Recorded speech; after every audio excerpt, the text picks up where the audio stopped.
देखियो आज दुल्हा सरकार ओना तो अपना सबके मिथिला में सब दुल्हा के श्री राम जी से उपमा देल जाय छै। आजुक दुल्हा मास्टर साहब छथिन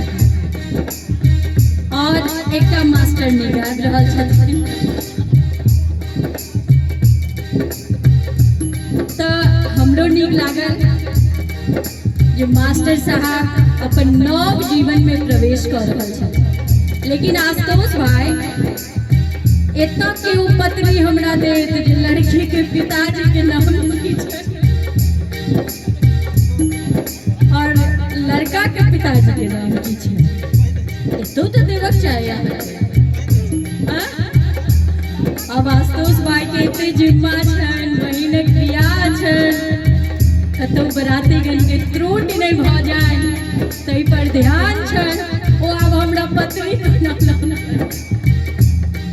मोबाइल पर भेजबै।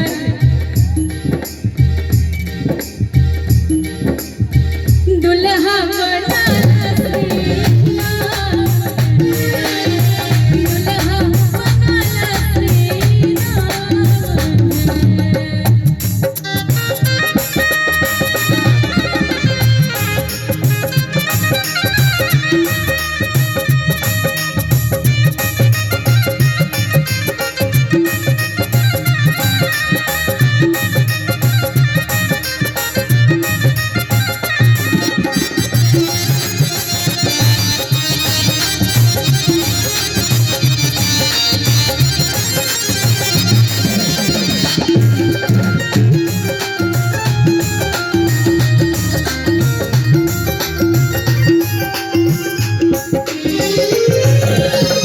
दूही की सुर विचार